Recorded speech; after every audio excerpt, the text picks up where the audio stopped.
Guys with me? Any questions about that? Go ahead, Tiffany. Okay, that was, can you hear me? Am I unmuted? I hear you. Okay, that was one of the things, as far as getting drivers or clients, when starting up, how is that going to work when, I don't even know how to form my question. How would I get linked up with a carrier to get my owner operators?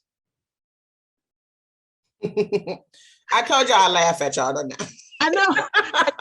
that was one part of this whole situation that I can't wrap my mind around. That's okay. And don't nobody take me personal because I'm telling you. No, that's fine. You can laugh. I don't care. I just see stuff like, oh, where that come from? But anyway. You to know, if you don't know anything about trucking, when you see a driver, you don't know if that's a carrier, an owner operator, or a company driver. Owner operators and carriers, separate businesses. So you don't have to go through a carrier to get to the owner operator.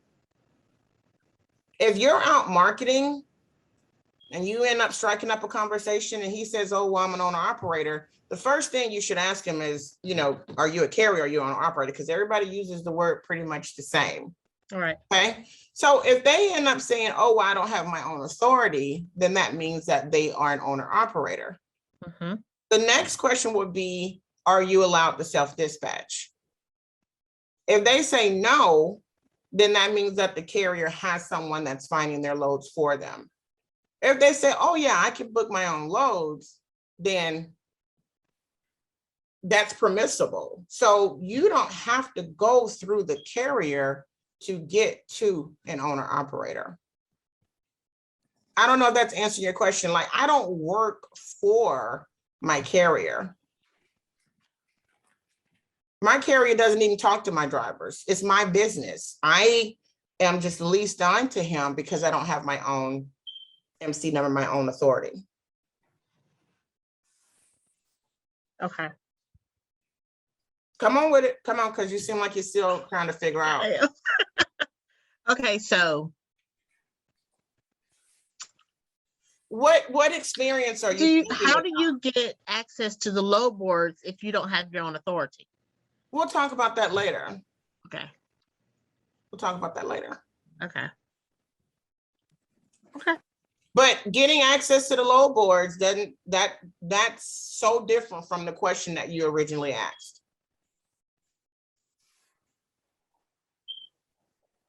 You originally asked, how can you get to an owner operator without going through the carrier? At least that's the way that I interpreted it. I guess because I have a couple of drivers that are friends of mine that don't have their own authority that are waiting for me to do this so that I can. Okay, so good question. This is a little more than trucking, but since it relates, I cannot operate unless I'm leased on.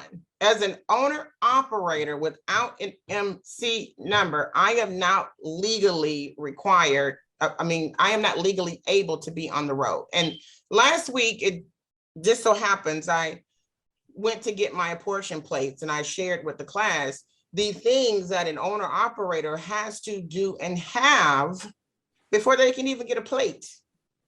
So they have to already be connected with a carrier before they can start taking loads, because they have to get their insurance, they have to get their plates under that carrier's authority. I can't just get up and go change carriers just like that. I got to switch everything over. So you say they don't have an MC number, but they have to have a carrier already that they're connected to. That's whose MC number they will be using when they book their loads. Right. I have a question. I mean, you say right, like No, right, yeah. Like, okay, I get it. Is that what you're saying? Yes.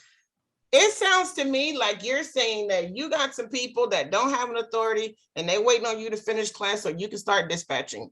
Is that kind of what everybody else heard? Yes, I'm also trying to decide if I'm going to go get my own authority and open up my own everything. Like I don't know. I'm still trying to decide. But go ahead. Well, Somebody else had a question. Go ahead. I have a question. uh-huh. Why don't you have an MC number? Because when I first started, I came from local. And well, I used to own FedEx ground route. So it was completely different from brokered freight. It was completely different. I needed a learning curve. I needed a mentor and I needed to learn this business. It's a lot of responsibility when it comes to safety and compliance. And it was a new sector of transportation for me. So I don't do things that like jump feet first. No, I had to kind of get in there and learn how things go before. And then once I did that, I'm still not sure that I do want my own authority. Okay. It's a lot of responsibility.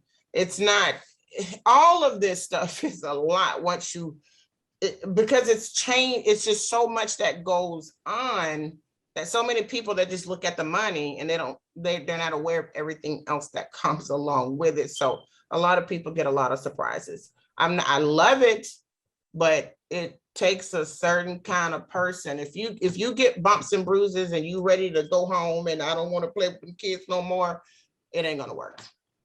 But if somebody push you down and you get back up and you push them down, that's what I'm talking about.